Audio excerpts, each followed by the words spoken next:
Okay, while you guys are filing back in from your break, I just wanted to take a minute to let you see these wonderful sunglasses that I am donning right now at this moment. They're so beautiful.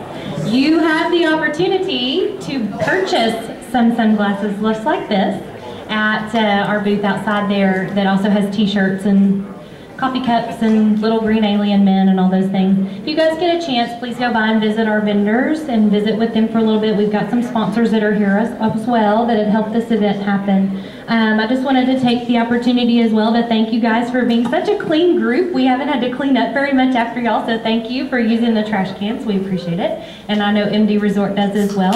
So if you guys would just give a warm welcome to Nick Redfern. He's our next speaker.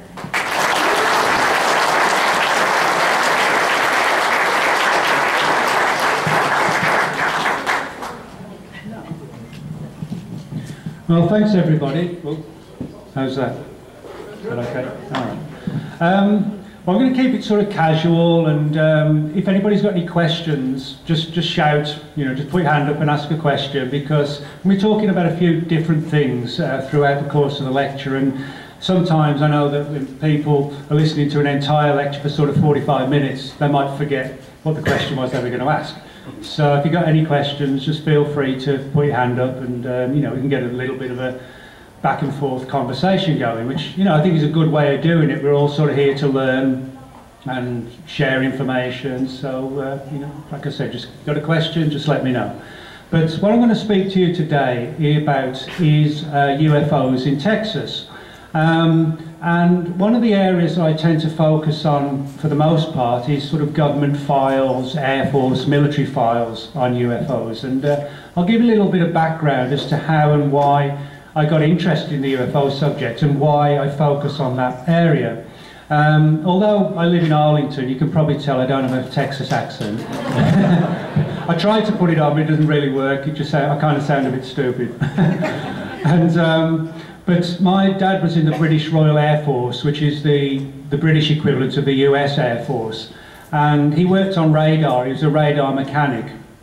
And at the height of the Cold War, when the Soviet Union was still around, he was involved in a couple of UFO incidents where the radar operators at the base he was stationed at, which was called RAF Neatishead on the east coast of England, they reported seeing these on the radar scopes, these high-flying, fast-moving objects, which nobody could figure out what they were. They were performing all sorts of weird manoeuvres, like slowing down to a hovering position 20,000 feet above the North Sea, and then suddenly accelerating to like 500 or 600 miles an hour from zero, which is impossible for an aircraft, a helicopter, any sort of vehicle that we know of at least. And this went on for sort of 3 or 4 nights, and because my dad was a radar mechanic, he was brought in to sort of look at the equipment and calibrate it and just see if there were any problems with the radar scopes to determine if they were creating fake readings or bogus readings on the screens. And he found out that the machines were working perfectly normal. And so for that reason, he was had to literally sort of tell the personnel there's actually nothing wrong with the equipment at all. And so they were faced with the realization that something strange was flying in the skies over England and approaching the coastline.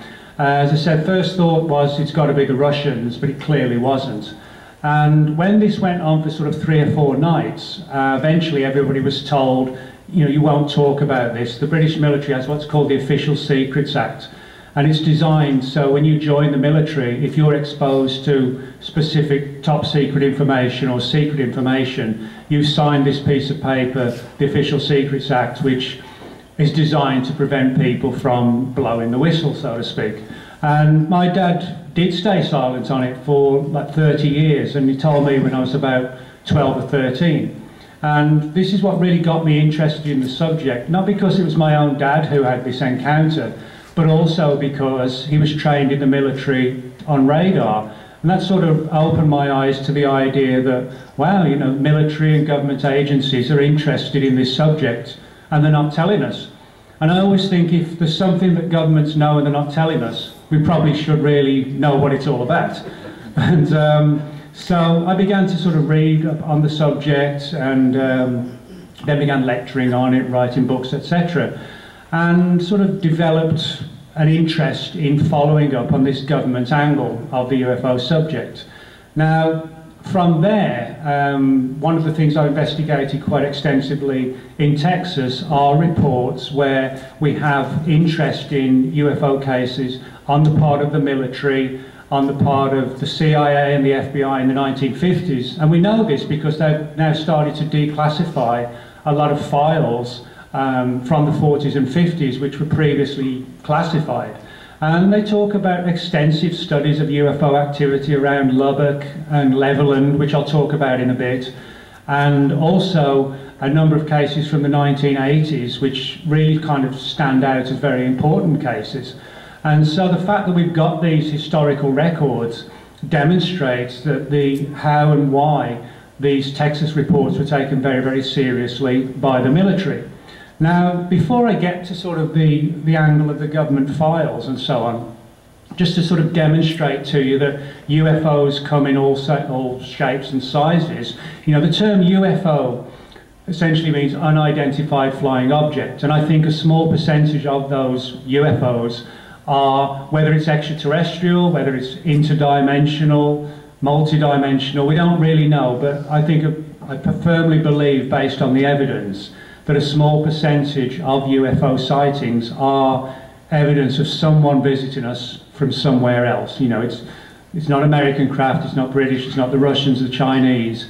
You know, when we look back into some of these early reports from the 40s and 50s, there's no way we had that technology back then. But as I said, UFOs come in all sorts of shapes and sizes. And before we get to sort of the main part of the lecture, I want to talk a little bit about an area which some of you may know of, some of you may have been to, the Big Thicket, which is a large area of forest not too far from the city of Houston.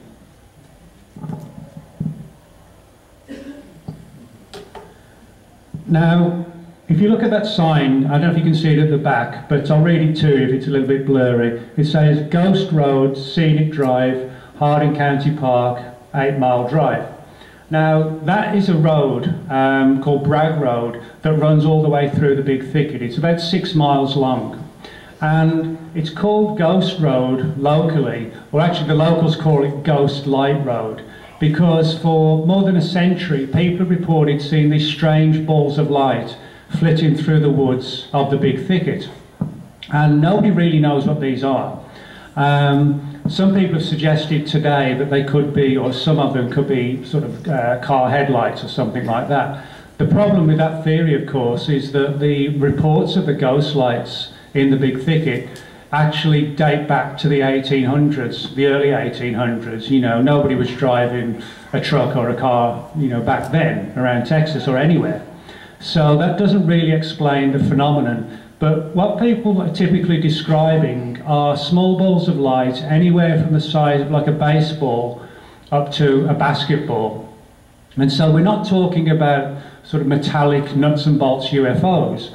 What we are talking about, though, are definitive UFOs in the sense that they're flying, they're unknown, and they're in the sky. And unlike most UFOs, the ghost lights of the Big Thicket generally fly at heights of sort of 15 to 20 feet. And what's sort of really interesting is that when people have said they've walked close to the lights to try and figure out what they are, the lights have sort of reacted and moved away from them or higher into the sky, suggesting that there might be some sort of degree of actual intelligence in related to these phenomena. And some researchers believe the ghost lights of the Big Thicket could be some sort of like an intelligent energy. You know, we're sort of flesh and blood and intelligent. We imagine a pure energy-based intelligence in the form of a ball of light. That's what a lot of people believe, researchers in the field believe, to be the true origin and nature of the ghost lights in that particular area. And I've been down there on a number of occasions. Once with the man on the right, a man named Rob Briggs. Rob unfortunately passed away just recently, but he wrote a book called In the Big Thicket, which is a really good study of the whole ghost light phenomenon in the Big Thicket area. And Rob's research has shown that the ghost lights go back far longer than most people thought. There are even indications of stories suggesting that when the first settlers came over and finally reached Texas, that they heard stories of these ghost lights as well from some of the Native Americans at the time. So, you know, it's a mystery with a long history attached to it. And as far as what the ghost lights are, as I said, there are down-to-earth theories, and you also have the theories that we're talking about something along the lines of an intelligent energy. Now that sort of raises the question, are we talking about an extraterrestrial intelligence? Are we talking about some sort of energy-based life force that's actually resident to the planet itself? You know, if we're able to prove this, that there could be some sort of life forms on our planet which are pure energy, that would be almost as amazing as discovering that we had literal aliens amongst us as well.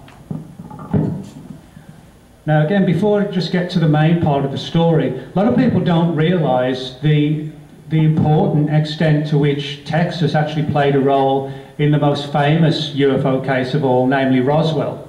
Everybody, you know, whether people are interested in UFOs or not, everybody, if you say to them what happened at Roswell, most people will say, oh, that's the UFO crash story back in the 40s. And certainly it was. Back in 1947, in July, the military announced that it had recovered what at the time were referred to as flying discs. And that's one of the most interesting aspects of the story, was that they actually announced that that's what they'd recovered. But within 24 hours, it was a case of, sorry, we made a mistake, it was just a weather balloon, which is really hard to sort of accept, because many people don't know that the Roswell Army Airfield, as it was called at the time, was the home to the 509th Bomb Wing. And the 509th were actually the people who flew the bombs, the atomic bombs, to Japan, which were dropped on Nagasaki and Hiroshima. And so, you know, these guys weren't fools. They were sort of the elite of the military at the time. You know, just 2 years earlier, they dropped the bomb. And they couldn't tell the difference between a flying disc and a weather balloon. Well, you know, anybody can see what tattered balloon wreckage for what it is, but apparently these guys couldn't, at least for 24 hours, when it was suddenly, oh, it's not a flying disc after all, we just found a weather balloon. But the Texas angle comes into the fact that Jesse Marcel, Major Jesse Marcel, who was one of the first people on the crash site on the Foster Ranch in Lincoln County, New Mexico, which is where the object, whatever it was, came down. Jesse Marcel was essentially told, or ordered I should say, to fly to Carswell Air Force Base in Texas, which backed onto Lake Worth, which isn't actually that far away. And I'm sure many of you, know your UFO history. You might have seen pictures on the internet of Major Marcel sort of on his hands and knees holding some of this wreckage up for the local press. And that's when they made the announcement that, sorry, after looking into it, we've concluded that what it actually is nothing stranger than a weather balloon. And as I said, this all went down at Carswell Air Force Base, the most famous UFO incident of all. So, you know, Texas can be sort of proud of the fact that whatever happened at Roswell, you know, we sort of played a major role in the case itself, in the history of it.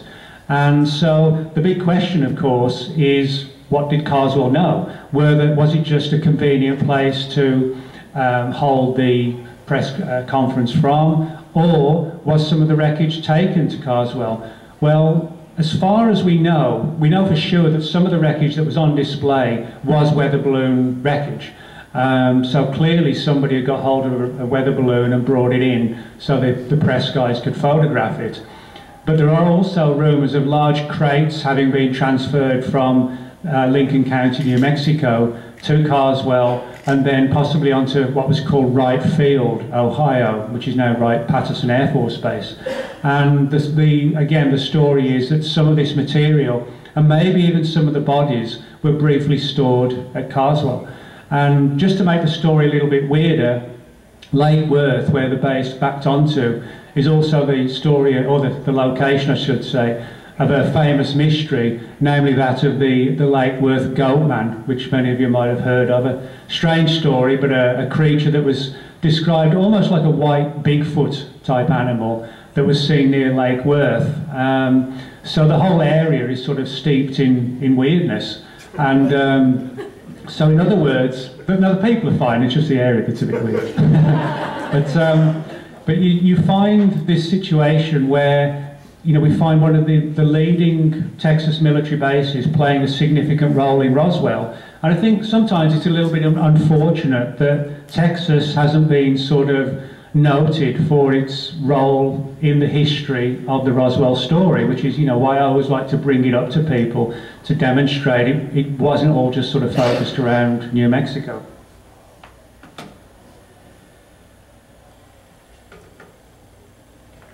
Now, one of the most famous of all the cases that occurred in Texas is what the story that became known as that of the Lubbock Lights. And this was a story that actually attracted the attention of not just the press or the local people in Lubbock, but also the US Air Force. And if you look at the context of the time, this was 1951, and the whole UFO subject kicked off in 1947. And in 1948, when it became clear to the military that the UFO phenomenon wasn't down to hysteria and hoaxes and pranks, etc., that it was a real phenomenon, the military set up a number of UFO programs to investigate this, as did later on the CIA. The Air Force's programs included Project Sign, Project Grudge, and Project Blue Book. And the CIA had the Robertson Panel, the Air Force Intelligence did their own investigations, the FBI undertook studies as well, because it was treated very, very seriously at that particular time, and still is, but we just don't hear so much about it today in terms of what the government knows about the subject.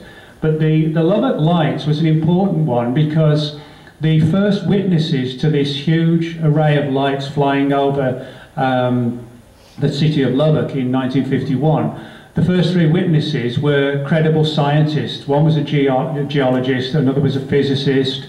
And so it really caught the media's attention because, you know, the media back then, and still unfortunately to a degree today, always sort of has to have a little tongue-in-cheek, fun-poking angle to, you know, how they report on it, you know, sort of how much did they have to drink before they saw a UFO, that kind of thing. But they couldn't really do that with these guys because they were credible scientists, you know, working out of Lubbock. And I'll just show you, that's just another clipping just to demonstrate how the media covered the story. New development adds to saga of Lubbock Lights phenomena. And certainly in the Lubbock area, if you go to the local library there, the main library, they've got a section of cuttings and clippings from that era that include photographs and stories and testimony from all the people who saw these lights. Now, they were called the Lubbock Lights because they're actually seen quite high in the sky. We're not talking about somebody seeing a UFO at sort of 70 or 80 feet. We're talking about objects that were seen at the height of perhaps an aircraft or something like that. But when I show you the photograph, or one of the photographs of them that were taken, you'll realise from the formation that they're not regular aircraft. Now, those photographs were actually taken by a guy in Lubbock, and they were handed over, or the negatives were handed over to the Air Force. And that collection there, those are the Air Force's copies, which you can find at the National Archives in Maryland. And as you can see, they're like a V formation. And there's been speculation, could it have been just one massive object, or was it a lot of small objects brightly lit up and flying in some sort of formation? A lot of people are still in two minds about that today. But we do get a lot of reports today of what are known as flying triangle type UFOs. And as the name suggests, they look like huge flying triangles, typically black. We also know that back in the 40s and 50s, the military was flying what became known as flying wing type aircraft. But these particular phenomena, whatever it is, were far bigger than anything we were flying. Estimates suggest the Lubbock Lights, you know, could be anywhere today, you know, in comparison with something like a jumbo jet. You know, so we're talking about something really, really big. The lights were seen on a number of occasions and photographed, as you can see here. So clearly something unusual was flying over the skies of Lubbock. And for the military, they came up with a fairly novel explanation. They suggested it was actually a formation of ducks flying across the sky. And I mean, really, I'm not making it up. They said it was a formation of ducks flying across the sky, and illumination was suggesting the idea that they were metallic. So, you know, it's sort of, it doesn't really hold water. Yeah? What's the arrow pointing to? Oh, well, that's actually a good question, because that one light, as you can see, if you look at the bottom right picture, you can see that one solitary light, and it's close to the formation. Then further along, it's higher up, as if it's moving. That's one of the reasons why some researchers felt that it was actually multiple small UFOs flying in an extremely tight formation, but that one was out of the formation. So in that sense, you know, it gives us some sort of idea of what we're looking at. But then again, you have some researchers who say, well, maybe it was just one large object, and that was just one separate one on its own, a smaller one. So we're still no clearer to finding answers, but you know, we can say for the fact with the arrow that the military recognised that there was something significant going on, possibly with multiple objects, perhaps even breaking off from the main one. Yeah. Would the geometric alignments from figure B to figure D indicate that they were individual objects, the lights, because the pattern has changed? You can see that the center one in figure B is at the very top of the V, while it's moved to the center in figure D as more time has passed. Yeah, you're right. I mean, you can see differences, and that's why, you know, personally, if people ask me, I think it was multiple small objects. Why would they fly in a formation like that, we don't know. But for me at least, the important thing is that the military was never actually able to explain away the Lubbock lights. You know, they came up with this one explanation for birds, but that doesn't really hold water when you consider the size of the lights that were reported on the screen.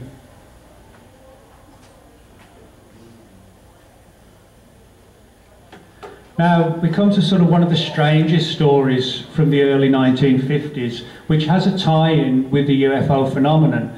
That's a picture of me at Point Pleasant, West Virginia, where every year they have the Mothman Festival to sort of celebrate Mothman's presence in the town. Back in the 1960s, when the Mothman first appeared, which was chronicled in John Keel's book, The Mothman Prophecies, it was described as this sort of winged humanoid creature with these bright red eyes and large wings. And by the way, I'm on the one on the left, Mothman's on the right. And people saw the Mothman, people had experiences with men in black, there were UFO sightings, UFO landings, things like this. And it became sort of a focal point for UFO research in the 1960s. But a lot of people don't know that long before the Mothman surfaced, there was a creature that briefly became known as the Houston Batman in the city of Houston. Now, it sounds a really strange story, and that's because it actually is a strange story. But it revolved around the sighting of this creature that looks actually quite like the Mothman, except for the fact it had a more human-looking head. And it dated back to the summer of 1953, when several people living in one particular housing block in Houston, it was a really hot night, had no air conditioning, you know, they woke up sort of 2 or 3 in the morning, just stifling hot, and went out onto the balcony, you know, with some iced tea or whatever, and just sat there trying to just deal with the heat. And 3 people reported seeing this, what you can only kind of describe as like as a flying man. It's the only way you could describe it. It was sort of about 7 to 7.5 feet tall, with these wings, and bizarrely described as having almost like a jetpack on his back, which, you know, sort of gives it really odd overtones as well. And the local media, the Houston newspapers, briefly covered this. You can find, if you Google Houston Batman, you'll soon find the story, and there are a couple of sites which have scanned in the original newspaper clipping. And a friend of mine, Ken Gerhard, a couple of years ago, went out to the area, and unfortunately the housing building itself isn't there anymore. I think it was sort of knocked down to extend one of the freeways. But Ken dug into this quite deeply, and he wasn't able to track down the witnesses, although they're named in the newspapers. But you know, we're talking 60 years later, so the chances are they're not even alive anymore now. But probably with sort of a deep investigation, you know, if anybody wants to look into it, you probably could find the family members of the people who saw this thing. And I really don't have any way to explain the Houston Batman, other than to say that in the same time frame, Houston did have a lot of UFO encounters within the city and around it. And we're talking literally sort of days before and days afterwards. So that does kind of tie in with the fact that when people saw Mothman in Point Pleasant, they also saw UFOs. When people saw the Houston Batman in Houston, they also saw UFOs. But again, things like flying humanoids are so controversial because it sort of really gets into bizarre territory. You know, it's one thing to talk about a Bigfoot and one thing to talk about a UFO. It's another thing entirely to say that you saw a flying humanoid. But again, Ken Gerhard, who I mentioned earlier, Ken wrote an entire book on the phenomenon called Encounters with Flying Humanoids, which is a really good book and tells multiple stories of hundreds of such cases all around the world. Some of them, not all, but some of them with a UFO component. So from my perspective, the Houston Batman story is one that really could and should be taken further, because you know there could be still a lot of surprises in for us even after more than 60 years.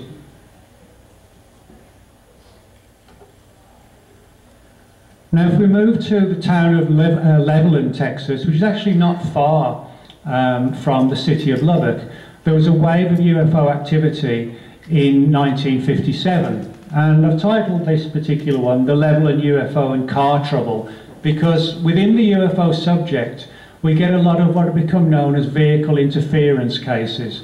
And typically what happens is a person might be sort of driving home late at night on some lonely road, and suddenly the headlights go out on the car, the engine splutters, and sometimes it will just completely stall. And then suddenly this UFO will come into view, and the person's unable to start the car again, or you know, the headlights or anything, the radio, nothing at all works, even though the ignition is still switched on. And the vehicle interference only goes away, the car or the truck only returns to normal when the UFO is gone, which kind of suggests pretty strongly that whatever the phenomenon is, whatever technology the UFOs employ, they're able to disable our engines, you know, whether it, as I said, whether a car, a truck, a motorbike even in some cases. And that's exactly what happened in Levelland in late 1957. In this particular case, people described what was a literal flying saucer. Incredibly, they described it as sort of like 200 feet in diameter. And if you've ever been to Levelland, which I have a couple of times investigating this case, in West Texas it's very flat. And so it would be quite easy for something of a 200-foot diameter to land, you know, because there aren't that many buildings around that area even now. You know, there's no way a sort of 200-foot UFO could land in Dallas because it's very built up. But you know, Levelland was and still is very, very different. So people describe this brightly lit, sort of silvery white, saucer-shaped object on the ground, and as they got closer to it, again, their engine stopped, the headlights went out, and they just sort of, you know, glided to a halt. And a number of the witnesses and a number of the people whose vehicles were affected were actually the local police. They were responding to sightings of the UFO, responding to people who said their vehicles had stopped working. And as the police got out there, they found the same thing then happened to them. You know, their cars stopped and they weren't able to radio back to headquarters. So this is one of the reasons why the story was taken so seriously, was because the local law enforcement personnel actually became the victims of the encounters as well. And again, the official reports, the police logbooks, etc., were all sent off to the Air Force for study. And the theory that the Air Force came up with, or the closest thing they could think of, was something called ball lightning. Ball lightning is actually a real sort of rare aerial phenomenon. Everybody sees normal lightning in the sky, but occasionally it can create in the form of like a ball-shaped object. But there's no evidence that it can actually have an adverse effect on car engines. So although, you know, it was an ingenious theory, it doesn't really hold that much water, because ball lightning doesn't even sort of grow to a size of 200 feet. It's typically sort of maybe the very, very big is sort of the size of like a beach ball or something along those lines. So we're left with a lot of questions about the Levelland case.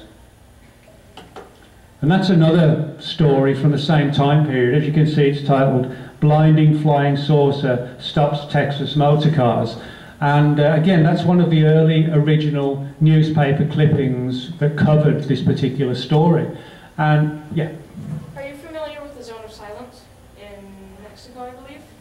Oh yeah, where they've had like similar kind of things going on. Do you think that this could be possibly the same cause from perhaps like the source of that, possibly?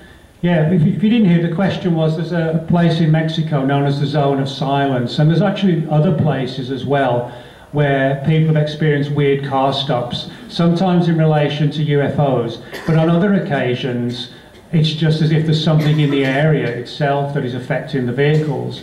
There was a spate of incidents in the north of England back in the 1950s. I know of a number of cases similar in Australia from the 1980s. So whatever this phenomenon is that is affecting vehicles, and you know, is obviously some sort of aerial component to it as well. You know, we don't really see evidence of anybody being harmed, but there are a lot of cases kind of similar to the Levelland one, where people have reported alien abduction encounters, and then when they've been hypnotized and they've got some recall through the hypnosis, they've said that before they were abducted from their vehicles, something slowed down and stopped their cars. And which would make sense, you know, if you want to kidnap someone from a vehicle, you're not going to be able to grab them when they're driving at 70 miles an hour. If you can sort of render their vehicle inoperative and stop the car and wipe their memory out, then it's not impossible, I think, that some of these Levelland witnesses may have actually been unknown abductees. You know, they had no memory of what happened to them. All they remember is the car coming to a halt, and then the next thing, you know, they're trying to get it going again. Yeah. I was going to say, it sounds kind of like a small EMP kind of attack. It's making their cars go like that. Especially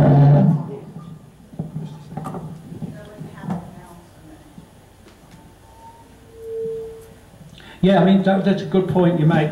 Excuse me, the idea of some sort of like EMP weapon used to disable the vehicles. And today, you know, we have that technology where we can disable a car engine. There's no doubt about that. But to have done that back in the 1950s, you know, and then we have to also explain the presence of the UFO. So I think, you know, whoever was doing it, it wasn't us. It was somebody else from somewhere else. Whether as a show of force, whether as a means to abduct people, we'll probably never know now, but the important thing is we do have the clippings, we've got the Air Force reports which have now been declassified, again showing significant UFO encounters in Texas. Now we come to what is probably the most significant, from my perspective at least, Texas-based UFO case. This occurred in December 1980, not too far from the Big Thicket, ironically. It's become known as the Cash Landrum UFO incident, and that's the cover of a book written by a guy named John Schuessler. John looked very, very deeply into the story of this particular case, which, as I said, occurred on December 28th, 1980, not too far from the Texan town of Huffman. And two women and a young boy were driving home after a late night dinner, and they saw this strange light in the sky. Bear in mind, they were sort of going down a country road. It's very dark, you know, not many street lights, just fields and woodlands surrounding them. And they suddenly saw this light in the sky. They had no idea what it was, but they described it as somewhat diamond-shaped, as you can see from that picture. Now, as it got closer, it took on even more of like a definitive diamond-type shape. And they had no idea what it was, they were terrified. They brought the car to a halt, and they actually weren't that far in front of the object, which came really low on the ground, had this light coming out from underneath it, which lit up the tarmac of the highway, or the little road, I should say. And they got out of their vehicle because they suddenly felt this sort of overwhelming, oppressive heat inside the car. You know, they just had to get out. They jumped out of the car, and one of them, Betty Cash, that's hence the name Cash Landrum. Betty Cash was the one person who sort of walked closer to this particular object. She didn't know what it was. She got very, very close to it, and you know, it was emitting all this heat, etc. Well, as they continued to watch this object, they suddenly heard this beating sound in the sky and saw like an entire squadron of double rotor helicopters, black helicopters, appear on the screen. And as you can see on John's cover, there's a double rotor helicopter on the left and on the right, just to sort of demonstrate the presence of the helicopters.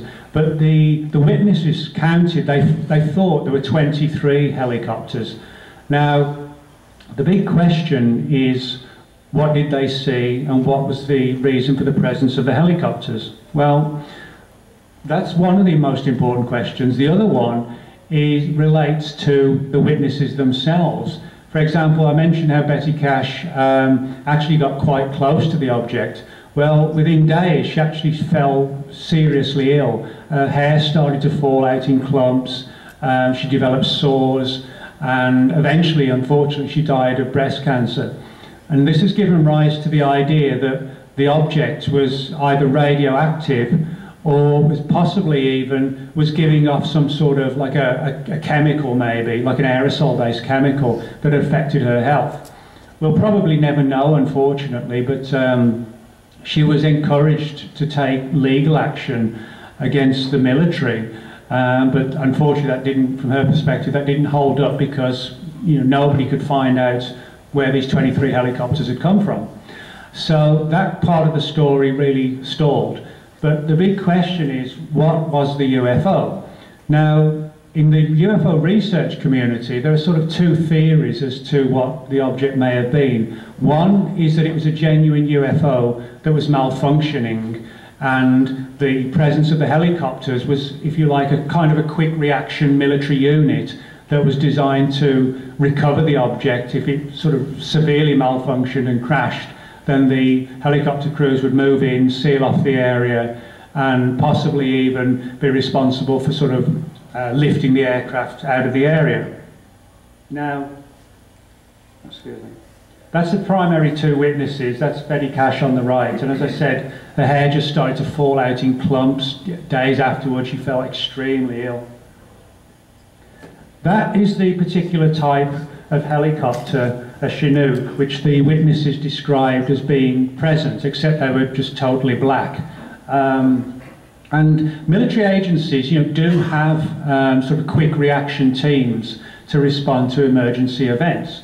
And one of them, a famous one, was known as Project Moondust. This was a program that the Air Force set up in the 50s, and which was really active in the 60s to recover things like Soviet space rockets and satellites that had fallen to Earth, because we want to see what the Russians were doing. So they would send these quick reaction units in.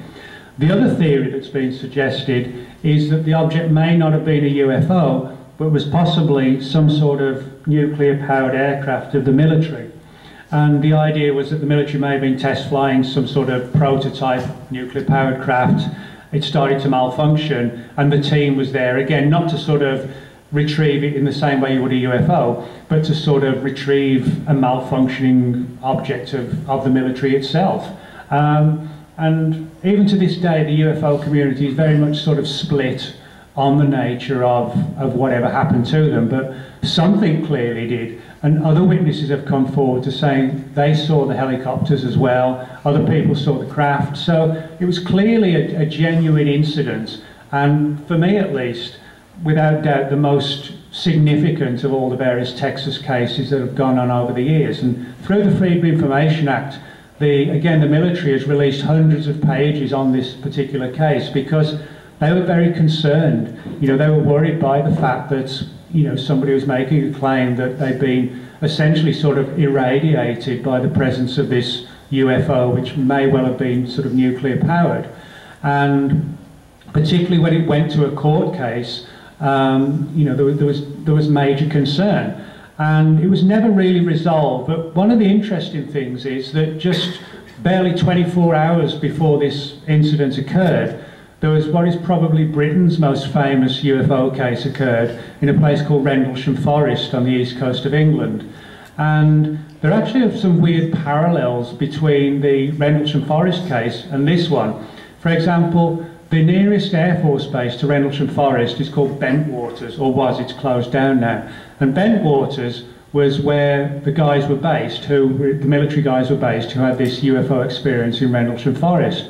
Well, it so happens that the same base, Bentwaters, was home to a quick recovery-based unit which used helicopters, which were on standby to recover astronauts in the event that in the Apollo missions the craft malfunctioned and crashed, and if they landed in Europe somewhere or crash landed in Europe, this retrieval team would go out from RAF Bentwaters to recover the Apollo astronauts. What's interesting is that although they were based at Bentwaters, their original headquarters was actually at the NASA headquarters in Houston, and Houston was barely like 40 miles. Excuse me, the headquarters was barely 40 miles from where this incident occurred.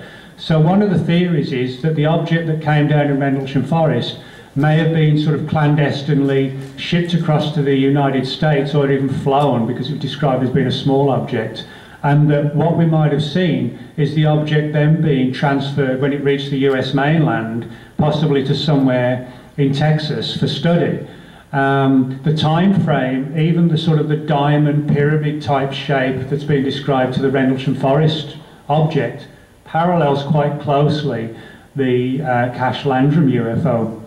And as I said, the time frame also is an important factor. You know, just barely 24 hours later, we've got these two military issues, if you like, both in relation to quick reaction units, one of which occurred in England but has its headquarters in Houston, which, as I said, was barely, 40 miles from where this incident occurred. So I do think there could be a potential tie-in here, but again, whether that means it's a UFO or some sort of secret object, I mean, that's a different thing entirely. Two other things I just want to mention. One is the matter of the Men in Black. Now, everybody's sort of seen or heard of the movies, Will Smith and Tommy Lee Jones. But if you look at the original, or the real reports, I should say, most of the Men in Black are described as being very, very strange. They're sort of pale, skinny. They wear these sort of 1940s and 50s fedora-type hats and skinny black ties. They kind of look like they've stepped out of a 1940s black and white gangster movie, except for the fact that they actually don't really look human. They kind of look like dead people dug up, is how one witness actually described it. They sort of look very pale, they have these bulging eyes, and they threaten UFO witnesses. Over the years, I've actually collected probably 14 or 15 stories of people in Texas who've been visited and threatened by the Men in Black. And I've got a new book out right now, it's called Men in Black, which includes witness reports of 3 of the primary witnesses that I spoke to. And it even amazed me the sheer number of reports that I've got from Texas itself, of people who said, they saw a UFO, then a couple of nights later, around 11 o'clock, midnight, there was this sort of slow bang on the door. For effect, I'm sure, the Men in Black kind of never go. It's always kind of out of a Dracula movie or something like that. And I think it's done for effect to frighten people. Now, of course, most of us wouldn't open the door at midnight if you heard a low banging on your front door. You'd probably look through the spy hole at the very least, or you'd call the police. And if they try to force their way in, well, that's their fault. So, you know, it's one of these situations where people then wonder, why did I let them in? It's almost as if their mind or their mental faculties have been taken over. They're almost been placed into sort of hypnotic state where the men in black are able to control the situation and permit them to come inside. And that's one of the other weird things, is that the men in black sort of don't force themselves into people's homes. What they do, they wait to be invited in, which is kind of like the old legends of folklores of vampires that, you know, before they can come in your home, they have to be invited. I'm not saying the men in black are vampires, of course, but you do have that parallel. So, you know, that in itself is a weird thing, that how they manage to find their way into so many people's homes, and people just sit there and take the threats, and then the men in black suddenly get up, shuffle out the door, and then after about 5 minutes, it's almost as if the person's coming round from like anaesthetic, and they're like, well, why did I even let them in? Why did I let them threaten me? And there are good indications that they are able to affect the minds of the witnesses.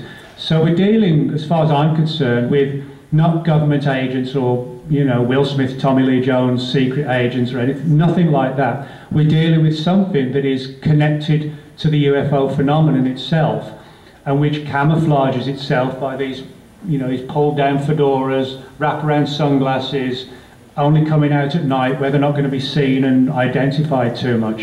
And as I said, I've got a lot of reports from Texas in relation to significant UFO encounters. And one last thing, a couple of people have actually asked me pretty much the same question today, because a lot of people know I sort of write about strange creatures as well. 2 people asked me today, is the Texas Chupacabra an alien? Well, no, it's not. Not in my opinion anyway. You know, people talk about the Texas Chupacabra, which actually are, they're hairless coyotes, but it's not that simple. The skeptics have just said, you know, they're coyotes with mange, but they're not, because for the most part, they're sort of uniformly 100% hairless. That's to say, you know, it's not like mange, which you have patchy hair. You know, the animals scratch themselves and itch to the point where infection sets in, and, you know, they die very often. It's not like that. They're developing quite happily with no hair at all. And in many cases, their front limbs are shorter than normal, which when they're moving kind of gives them a sort of kangaroo-like hopping movement. There have even been some reports of them rearing up on their hind legs and kind of balancing a little bit for a few moments, which regular coyotes cannot do that. So this has given rise to the idea that there could be some sort of spontaneous mutation going on in the species that is affecting them at a DNA level, and we don't know why. Ken Gerhard has noted that a number of, where you get clusters of these animals, we also get a lot of coal-burning plants. And one of the offshoots of coal-burning plants is that they give off something called sulfur dioxide, and sulfur dioxide is what's called a mutagen. It's like mercury. If you, like a pregnant woman ingests mercury by mistake, it can cause sort of catastrophic birth defects, and that goes for any animal, not just people. And Ken wonders if there could be some sort of mutagen that is affecting these animals. But if it's affecting them physically, it's also doing sort of psychologically. There's I've got one almost like a creepy case from Texas, where a rancher not too far out, somewhere between Austin and San Antonio, you've got sort of typical large ranch with fields, you know, and areas of woodland. And his animals had been attacked by this creature, which he described as like a Texas Chupacabra. And he went out in his truck, got his gun with him, and he saw this creature in daylight. And that's one of the weird things. These creatures hunt during the day, not like a lot of coyotes, which typically come out at night. And he said that he got out and he saw this animal, he raised his rifle, he was about to shoot it, and he kind of got that feeling that we all get from time to time, where you think someone's looking at you. You know, if you're in the checkout line or whatever, you turn around and somebody is looking at you. We all, for some reason, we don't know how we do it, but we know we all get that kind of feeling now and again. And he turned around and saw there was another one to the right of him. They were both sort of between about 75 to 100 feet away from him. Then he turned to his left and there was another. So there's like one here, one there, and one there. And he kind of got this feeling that they were sort of like triangulating him, and they were sort of getting closer and closer. And he, you know, he was sort of, you know, a big tough Texas rancher, and he told me that he just did not hang around. He just jumped in the truck and got out of the area because he felt they were sort of intelligent and sort of intelligently triangulating him as well. And so, to answer the question, no, I don't think they're space aliens. You know, they're not alien space dogs or anything like that.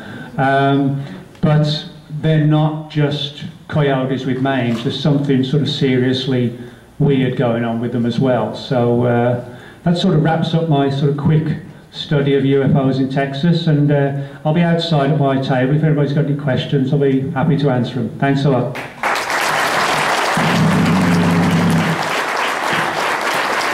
Awesome. We are so thankful that you guys have came and stayed all day. Wow. I mean, this is impressive. Thank you so much, Nick, for coming out. If you guys want to, you're welcome to go out to the tables and meet some more of the authors and speakers if you'd like. I'd love for you guys to give just a shout out to MD Resort and all of our sponsors who've helped out. That's been awesome. Yep, they've done a great job. And then also, if you guys, who all went on the bus tours? Did you guys, most of y'all get to go? Yes, a lot of you? Yeah, pretty good. So we appreciate you guys coming out so much. Sorry, again, I'm a mover.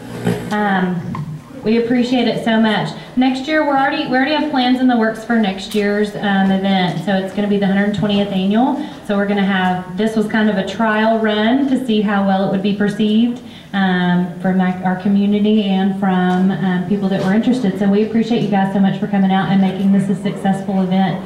If y'all guys have any questions, we're here. And otherwise, there's free laser tag out in the front. Thank you guys for coming.